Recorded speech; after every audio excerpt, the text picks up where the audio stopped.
Jangan lupa subscribe YouTube channel Metro TV News dan jangan lupa nyalakan notifikasinya.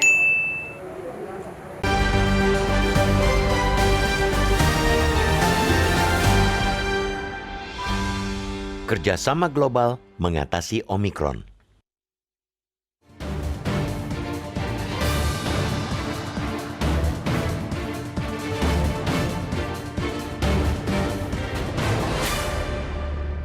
Kebijakan pemerintah terkait kasus COVID-19 berubah begitu cepat seiring dengan peningkatan varian Omikron. Sejak pemerintah mengumumkan kasus pertama Omikron pada 16 Desember 2021 hingga kemarin terdapat 850 kasus baru. Salah satu kebijakan yang berubah begitu cepat ialah terkait perjalanan warga negara asing. Satuan Tugas Penanganan COVID-19 kemarin menerbitkan aturan baru untuk menghapus daftar 14 negara yang dilarang masuk Indonesia. Dengan demikian, larangan itu berumur 1 minggu sejak 7 Januari 2022. Apapun kebijakan yang diambil pemerintah patut didukung. Kebijakan yang diambil itu pasti melalui pertimbangan yang matang untuk menyelamatkan rakyat. Pelarangan masuk WNA dari negara tertentu tidak relevan lagi ketika Omikron menyebar secara luas di atas muka bumi ini. Hingga 10 Januari, varian Omikron sudah meluas ke 150 dari total 195 negara di dunia atau 76%. Jika pengaturan pembatasan daftar negara masih tetap ada, kata juru bicara Satgas Penanganan COVID-19, Wiku Adhisa Smito, akan menyulitkan pergerakan lintas negara yang masih diperlukan untuk mempertahankan stabilitas negara, termasuk pemulihan ekonomi nasional. Selain mencabut larangan itu, pemerintah juga menyamakan durasi karantina bagi seluruh pelaku perjalanan menjadi 7 kali 24 jam dari yang sebelumnya 14 hari. Kebijakan tersebut tertuang dalam surat edaran Satgas COVID-19 nomor 2/2022 tentang protokol kesehatan perjalanan luar negeri pada masa pandemi COVID-19 tertanggal 10 Januari 2022. Mengenai lama masa karantina itu, Wiku mengatakan telah sesuai dengan rekomendasi dari Centers for Disease Control and Prevention atau CDC di Amerika Serikat. CDC menyebutkan bahwa masa inkubasi Omikron di tubuh manusia bisa muncul gejala pada hari ketiga sampai ke-6. Apa yang direkomendasikan CDC itu merupakan salah satu bagian bentuk kerjasama informasi dalam hal penanganan COVID-19 seperti halnya penelitian-penelitian mengenai mutasi virus dan sebagainya. Setiap negara harus terbuka membagikan informasinya jika ingin pandemi ini segera berakhir. Begitupun dengan kesediaan untuk berbagi vaksin. Bagaimana distribusi vaksin bisa tercapai dan merata jika tiap-tiap negara menutup pintunya satu sama lain. Kerjasama juga dapat berupa kesediaan untuk berbagi saran mengenai kebijakan yang telah dilakukan setiap negara. Selain di bidang kesehatan, kerjasama lainnya juga diperlukan di bidang ekonomi yang kini kian terhubung. Apabila suatu negara bertindak semaunya tanpa memedulikan imbasnya terhadap yang lain, tentu akan semakin menimbulkan kekacauan dan krisis yang semakin parah.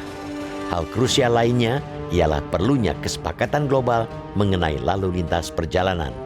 Menunda atau menutup perjalanan internasional untuk jangka waktu yang lama tentunya akan berdampak pada sektor lain, termasuk juga kesehatan. Oleh karena itu, negara perlu memperbolehkan beberapa perjalanan penting lintas batas untuk ilmuwan, dokter, jurnalis, pebisnis, dan orang-orang penting lainnya. Langkah itu diperlukan jika ingin krisis ini cepat teratasi. Kendati demikian, pemerintah tetap perlu waspada mengingat mobilitas manusia merupakan medium penularan virus.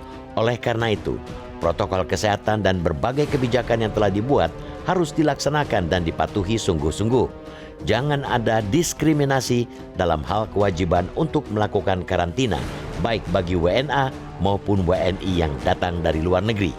Begitupun dengan prosedur pengecekan dan pemeriksaannya. Jangan ada petugas atau aparat di lapangan yang main-main memalsukan surat atau dokumen kesehatan, misalnya. Adapun di tingkat akar rumput, warga harus tetap disiplin mengenakan masker, menjaga jarak, dan rajin mencuci tangan. Jika ini diterapkan dengan sungguh-sungguh, mudah-mudahan kita dapat segera keluar dari krisis ini.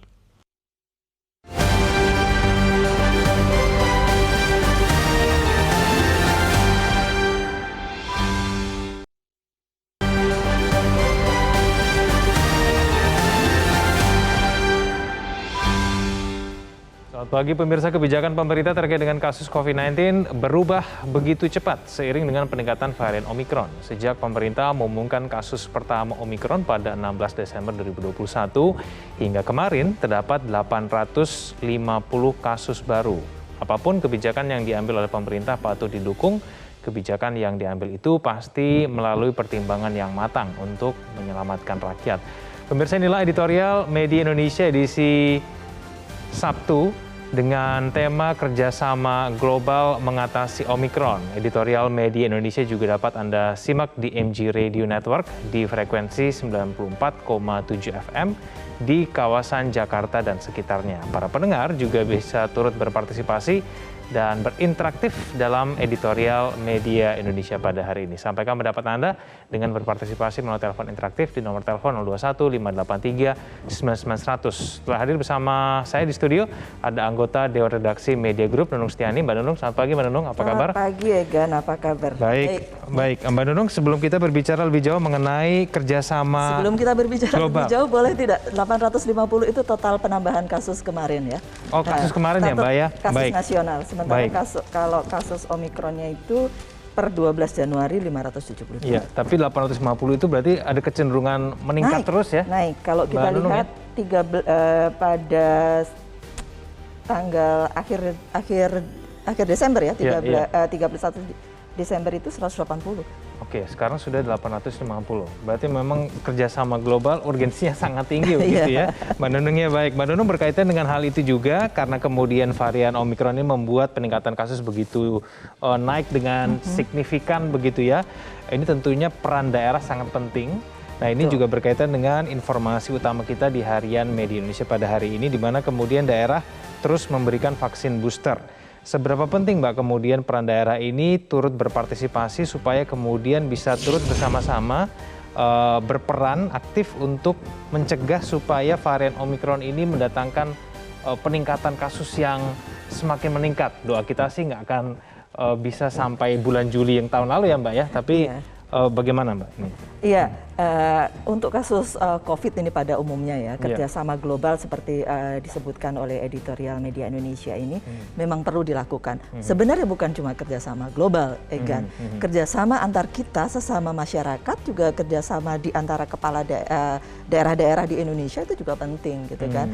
Tidak ada satupun orang yang bisa aman kalau orang lain juga tidak aman gitu kan. Iya, jadi orang bisa tertular, apalagi Omikron ini lebih cepat menularnya, kita sudah tahu, itu penting buat kita sama-sama menjaganya.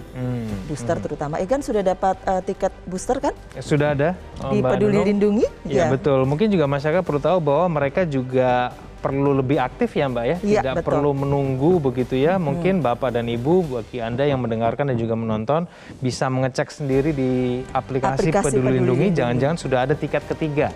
Kalau sudah ada tiket ketiga, Anda bisa langsung ke tempat vaksin untuk mendapatkan vaksin booster. Kita ke halaman kedua, Mbak Nunung, informasi lain yang kemudian akan kita bicarakan sedikit pada hari ini adalah mengenai kasus korupsi yang juga masih menjadi persoalan di negeri ini, Mbak Nunung, di mana kemudian proyek infrastruktur masih menjadi incaran koruptor. Ini terlihat dari kasus dugaan korupsi di Kabupaten Penajam Pasir Utara, di mana kemudian bupatinya sudah ditangkap oleh KPK. Kenapa Mbak Nunung? Kenapa kemudian proyek infrastruktur ini bisa dikatakan seksi begitu ya, mengundang begitu ya untuk para koruptor ini untuk melakukan aksinya begitu? Pengadaan barang dan jasa, infrastruktur sudah pasti ada pengadaan barang dan jasa dan ada uang di dalamnya, Egan. Dan itu ada uang, ada perizinan, ada approval dari satu tempat ke tempat lain, itu sudah pasti akan mudah untuk mendapat untuk orang-orang yang punya niat tidak baik ya untuk kemudian mengambil manfaat korupsi dalam artian begitu. Tapi ini agak disayangkan ya, bayangkan saja ini kalau proyek infrastruktur jadi ladang untuk para koruptor. Kabupaten ini adalah kabupaten yang nantinya akan jadi ibu kota negara. pasti proyeknya banyak banget. Proyeknya banyak banget. Agak mengkhawatirkan kalau tidak dijaga dengan baik ya. Baik, kita ke halaman ketiga, Mbak Nunung. Ini berkaitan dengan pembahasan RUU TPKS yang dinanti oleh masyarakat Indonesia supaya kemudian korban pelecehan seksual bisa mendapatkan perlindungan yang maksimal. Tapi kemudian pembahasan RUU TPKS ini informasinya bisa akan kembali ke Balek. Nah ini artinya apa nih Mbak? Apakah kemudian ini akan membuat semakin molor begitu sebelum nanti akan diputuskan atau bagaimana Mbak? Egan, tanggal 18 nanti kan ada paripurna ya. Kalau mereka masuk ke paripurna, kemudian ini kan paripurna untuk menentukan, mengetok palu bahwa RUU TPKS ini inisiatif DPR. Dan sesudah itu baru dibahas gitu kan, dibahas oleh DPR dan juga pemerintah gitu. Jadi yang masih ditunggu adalah supres dari Presiden, siapa yang akan membahas dari pihak pemerintah. Kemudian di DPR sendiri ada wacana tidak dibahas di Komisi 3 atau dibahas di Panja atau dibahas di Balek. Balik lagi counterpart dari pemerintah ini siapa gitu di sana. Dan ini akan masih jadi pembahasan. Moga-moga perkara yang membahas siapa tidak akan jadi molor-molor lagi ya.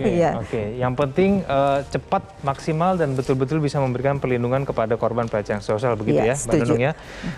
Tema kita pada hari ini pemirsa dan juga Mbak Nunung, kerjasama global mengatasi Omikron. Seberapa penting Mbak ini kerjasama global ini bisa membantu mengatasi Omikron karena peraturan-peraturan yang mungkin masyarakat melihatnya sebagai kenapa kemudian kok peraturan ini banyak berubah-ubah terus begitu loh. Jadi tidak ada kepastian begitu loh. Orang juga mungkin ketika mau merencanakan perjalanan ke luar negeri itu mungkin harus mengecek setiap harinya untuk mengetahui mengenai peraturan mana sebetulnya yang selangkah ini sedang berlaku. Jadi memang penting harus mengetahui itu pada saat kita belum berangkat ya. Karena Egan tidak ada yang pasti sesudah pandemi ini ada. Tidak ada satu negara pun juga yang champion dalam hal ini gitu. Artinya tahu bahwa dia harus melakukan A untuk bisa dapat hasil B gitu kan. Ketika kita sendiri belum mengenal sepenuhnya virus ini, semua orang meraba-raba. Semua kebijakan di setiap negara juga dengan perkiraan gitu kan. Bahkan WHO pun bisa miss. Pertama mengatakan apa, besoknya bisa berubah karena sesuai dengan studi yang ada gitu kan. Jadi kalau yang dibahas oleh editorial ini kan mengingat tentang WNA yang masuk, pelarangan WNA ya.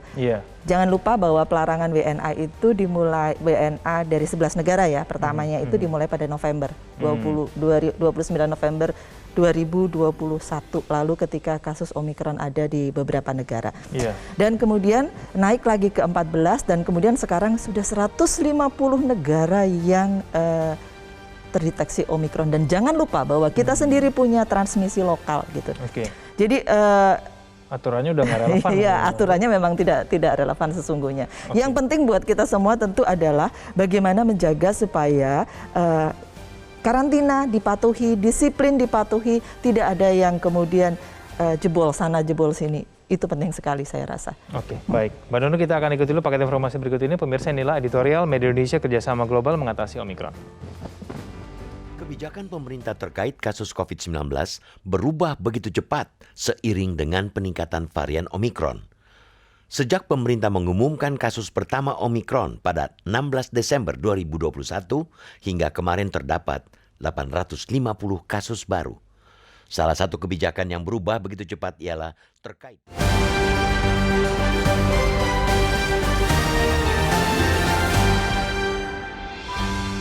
kerjasama global mengatasi Omikron.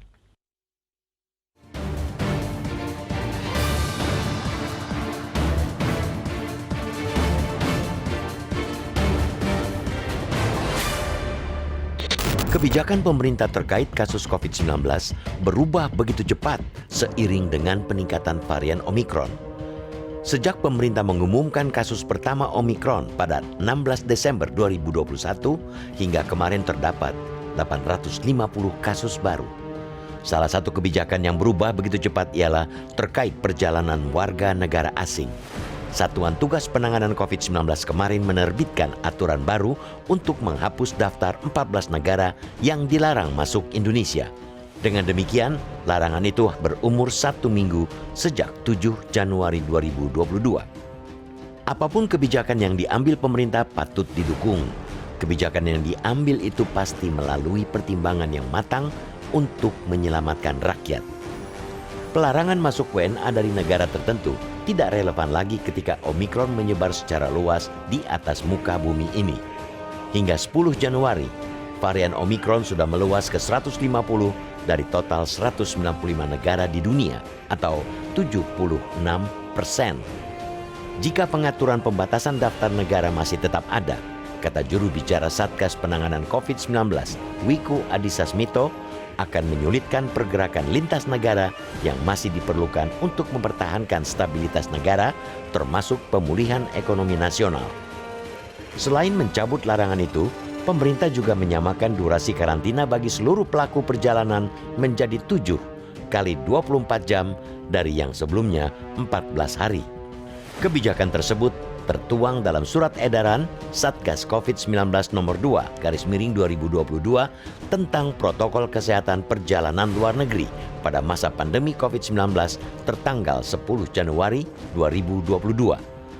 Mengenai lama masa karantina itu, Wiku mengatakan telah sesuai dengan rekomendasi dari Centers for Disease Control and Prevention atau CDC di Amerika Serikat. CDC menyebutkan bahwa masa inkubasi Omikron di tubuh manusia bisa muncul gejala pada hari ketiga sampai ke-6. Apa yang direkomendasikan CDC itu merupakan salah satu bagian bentuk kerjasama informasi dalam hal penanganan COVID-19 seperti halnya penelitian-penelitian mengenai mutasi virus dan sebagainya. Setiap negara harus terbuka membagikan informasinya jika ingin pandemi ini segera berakhir. Begitupun dengan kesediaan untuk berbagi vaksin. Bagaimana distribusi vaksin bisa tercapai dan merata jika tiap-tiap negara menutup pintunya satu sama lain.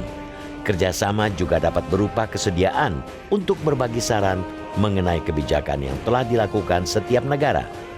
Selain di bidang kesehatan, kerjasama lainnya juga diperlukan di bidang ekonomi yang kini kian terhubung.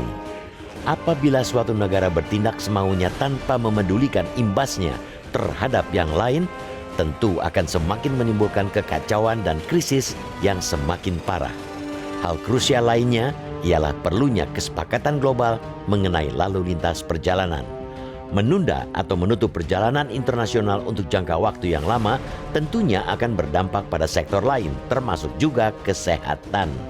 Oleh karena itu, negara perlu memperbolehkan beberapa perjalanan penting lintas batas untuk ilmuwan, dokter, jurnalis, pebisnis, dan orang-orang penting lainnya. Langkah itu diperlukan jika ingin krisis ini cepat teratasi. Kendati demikian, pemerintah tetap perlu waspada mengingat mobilitas manusia merupakan medium penularan virus. Oleh karena itu, protokol kesehatan dan berbagai kebijakan yang telah dibuat harus dilaksanakan dan dipatuhi sungguh-sungguh. Jangan ada diskriminasi dalam hal kewajiban untuk melakukan karantina, baik bagi WNA maupun WNI yang datang dari luar negeri. Begitupun dengan prosedur pengecekan dan pemeriksaannya. Jangan ada petugas atau aparat di lapangan yang main-main memalsukan surat atau dokumen kesehatan, misalnya. Adapun di tingkat akar rumput, warga harus tetap disiplin mengenakan masker, menjaga jarak, dan rajin mencuci tangan. Jika ini diterapkan dengan sungguh-sungguh, mudah-mudahan kita dapat segera keluar dari krisis ini.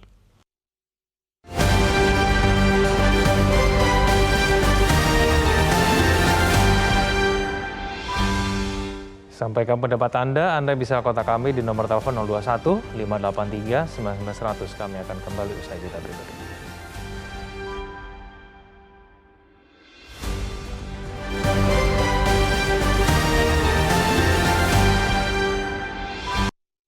Pilih sampah dari rumah itu mudah kok.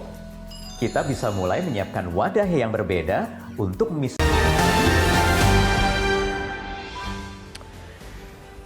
Pemirsa, di segmen ini kami telah terhubung dengan Kabid Komunikasi Publik Satgas COVID-19, Heri Trianto. Mas Heri, selamat pagi. Selamat pagi Mas Egzan, selamat pagi Mbak Nunung. Pagi Mas. Salam sehat Mas Heri. Mas Heri, mohon penjelasan Mas Heri. Ini masih banyak masyarakat yang mungkin bertanya ya, kenapa kemudian aturan terus mengalami perubahan? aturan karantina khususnya, Mas Heri, dari 7, kemudian ke 10, 14, sekarang balik lagi ke 7 kali 24 jam begitu ya. Bisa dijelaskan Mas Heri? Ya, kalau kita patokannya pada penularan Omikron memang sudah beberapa kali. Tetapi kalau sejak awal kebijakan karantina itu sudah belasan kali disesuaikan. Jadi dalam melihat perubahan-perubahan ini mestinya kita memang positif thinking saja karena setelah kita di Satgas itu selalu mendengarkan pendapat para ahli dan perkembangan terkini dari pandemi ini. Jadi pada awal-awalnya kita sangat konservatif dalam menyikapi Omikron ini karena ketidaktahuan kita saat itu ya. Penularannya sangat cepat sehingga karena kita belum banyak yang belum kita tahu, kita sangat konservatif mengambil kebijakan 14 hari. Tetapi semakin ke sini ya, sejak pertama kali ditemukan ya, hampir 2 bulan ini, tentu saja banyak hal yang sudah kita pelajari, termasuk salah satunya adalah masa inkubasi dari varian ini yang lebih pendek ya, 3 hari, 3 sampai 4 hari, sehingga sebenarnya ketika kita lakukan karantina 7 hari itu sudah 2 kali dari masa inkubasi dan diharapkan ketika itu kita lakukan sebenarnya sudah cukup aman ya. Kalau 7 hari orang di karantina kemudian exit testnya negatif, maka insya Allah dia juga akan negatif seterusnya seperti itu. Oke. Mas Heri, tapi cara kita untuk bekerja sama secara global mengatasi Omikron itu bagaimana, Mas Heri? Iya, makanya kerjasama secara global mengatasi Omikron tentu saja berbagi pengetahuan negara-negara yang sudah mengalami outbreak seperti di Perancis, kemudian di Inggris, mereka juga pada akhirnya mengetahui bahwa karakter Omikron ini tingkat keparahannya tidak cukup tinggi ya, hampir tanpa gejala atau gejala ringan, fatality rate-nya juga rendah, dan tingkat hospitalitasnya untuk orang yang tertular untuk dirawat di rumah sakit juga relatif rendah dibandingkan varian Delta. Makanya kemudian hal yang kita lakukan adalah bagaimana mencegah sebanyak mungkin agar orang tidak tertular varian baru ini. Kita tahu sekarang di Indonesia untuk varian Omikron ini mayoritas masih berasal dari pelaku perjalanan internasional. Makanya karantina itu dilakukan dengan disiplin tentu saja untuk menghindari kebocoran-kebocoran. Tetapi pada kenyataannya sekarang transmisi lokal sudah terjadi. Kemarin ada tambahan 66 orang, itu separuhnya atau 33 orang adalah di transmisi lokal. Jadi sekarang kita ancamannya ada 2, penularan dari pelaku perjalanan internasional, tetapi juga yang tidak kalah membahayakan sebenarnya adalah penularan lokal di masyarakat Indonesia. Mas Heri, tapi sudah ada kesepakatan global mengenai lalu lintas perjalanan ini belum sih?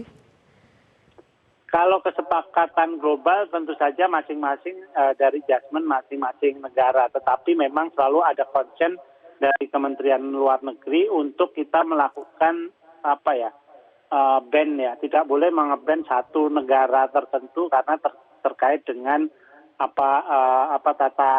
tata cara hubungan internasional. Makanya waktu kita membatasi negara-negara yang tidak boleh masuk itu bukan asal negaranya, tetapi pelaku perjalanan yang punya jejak rekam 14 hari terakhir dalam 14 negara itu, negara-negara yang dengan transmisi lokal. Waktu itu masih belum banyak yang transmisi lokal tinggi ya.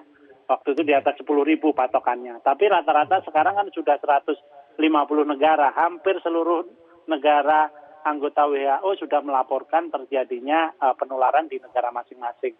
Jadi rasanya kita sebaiknya melakukan mitigasi yang lebih terukur juga, dan bagaimana secara perlahan bisa memahami varian ini, hidup berdampingan dengan varian ini, dan secara perlahan juga tetap memperhatikan pergerakan ekonomi yang memang sebenarnya itu juga sangat penting setelah 2 tahun pandemi ini, Mas Dekan. Oke, baik. Terima kasih Mas Heri telah bergabung sama kami di editorial Media Indonesia. Selamat pagi Mas Heri. Oke, Mbak Nunung, kita diskusi sedikit sebelum kita jeda. Kalau melihat mengenai aturan internasional yang kemudian belum ada kesepakatan secara global, Mbak Nunung, apakah kemudian dengan melawan Omikron ini kita artinya bahwa kita tidak mungkin bisa menahan laju perjalanan internasional ini? Karena kemudian Omikron kan sudah tersebar di mana-mana ya. Ya, persoalannya kan bukan kemudian membatasi perjalanan gitu kan. Bagaimana sesudah orang melakukan perjalanan itu dia aman di tempat tujuannya dengan melakukan karantina gitu kan. Kalau tadi disampaikan masa inkubasinya 3 sampai 4, 5, 6 gitu hari gitu. Ya masuk akal kalau kemudian jadi 7 hari kan karantinanya. Yang penting Egan mungkin adalah harus dipatuhi disiplin, jangan ada yang neko-neko mau petugas mau orang yang melakukan perjalanan. Betul bahwa kita sudah ada transmisi lokal, tetapi bukan berarti kalau sudah ada transmisi lokal terus kita membatasi supaya orang tidak perlu karantina kan, itu makin banyak lagi nanti kan persoalannya kan. Jadi kita membatasi pertumbuhan Omikron ini dengan tetap ada karantina dan juga bagaimana kita menghandle transmisi lokal ini. Gitu. Tapi untuk mendeteksi Omikron atau tidak itu juga mungkin susah juga kan? PCR-nya berbeda dengan sistem yang berbeda dan kemudian whole genome sequencing-nya juga perlu yang berbeda gitu. Tingkat kepatuhan sekarang, Mbak Nunung, apakah dengan kondisi seperti kondisi kita di mana sempat mencapai ratusan kasus baru harian itu dan mungkin juga orang-orang sudah mulai lengah begitu ya, apakah tingkat kepatuhan itu masih bisa kita andalkan, Mbak? Mungkin kita harus menghimbau semua orang ya, jangan berpikir soal berapa banyak yang tahun lalu, yang sampai puluhan ribu per hari. Tapi kita harus melihat, kalau tadi saya bilang dari mulai 100, sekarang 800. 100 sekian, 180 sekarang 800 sekian, gitu 850. 4 kali lipat. Itu bukan masa yang bukan angka yang kecil, walaupun angkanya kecil tapi persentasenya naiknya luar biasa. Terbayangkah kalau nanti 800 4 kali lipatnya dalam tempo yang tidak lama gitu kan. Dari 1 Januari sekarang tanggal 15 begitu ya, setengah bulan.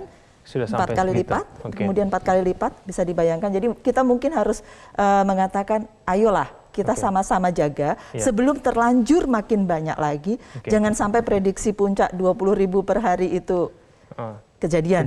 Oke. Doa kita bersama. Kita jeda dulu, Mbak Nunung, pemirsa jangan kemana-mana, kami akan kembali.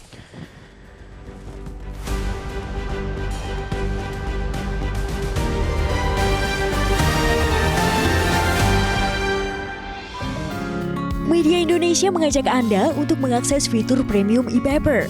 Dengan sajian konten berbasis intelektual dan meneguhkan kebangsaan, Media Indonesia tampil dengan lebih dinamis melalui e-paper Media Indonesia yang dapat Anda akses kapan saja, di mana saja. Caranya mudah, download aplikasi Media Indonesia di Android atau ketik link e-paper.mediaindonesia.com atau bisa scan QR code pada layar kaca Anda. Klik tab e-paper di bagian samping layar tablet Anda. Daftarkan data diri, serta pilih paket perlangganan e-paper Media Indonesia sesuai dengan kebutuhan Anda. Nikmati juga bonus spesial tambahan 4 halaman rubrik fokus setiap hari. Semua bisa Anda dapatkan hanya di e-paper Media Indonesia. Untuk informasi lebih lanjut, hubungi customer service di nomor 0811 1201 2018 atau kunjungi media sosial @mediaindonesia. Media Indonesia, referensi bangsa. Kembali bersama kami di editorial Media Indonesia. Pemirsa, kita akan mulai menyapa penelpon kita pada pagi hari ini. Yang pertama ada Ibu Indra dari Cirebon, Jawa Barat. Ibu Indra, selamat pagi. Selamat pagi Bung Kevin Egan dan Mbak Nunung. Assalamualaikum warahmatullahi wabarakatuh, Metro TV. Ya, mengenai kerjasama global menghadapi Omikron ini, bukankah WHO juga sudah menghimbau agar negara-negara kaya menangguhkan dulu vaksin penguat dan dikirimkan ke negara-negara miskin yang belum pernah vaksin ke-1 dan ke-2. Nah, Indonesia juga menuruti ini kan. Nah, jadi tugas kita semua juga seluruh negara merasa takut demikian. Jadi tugas kita hanya tinggal mengawasi karantina dengan ketat. Jalankan itu.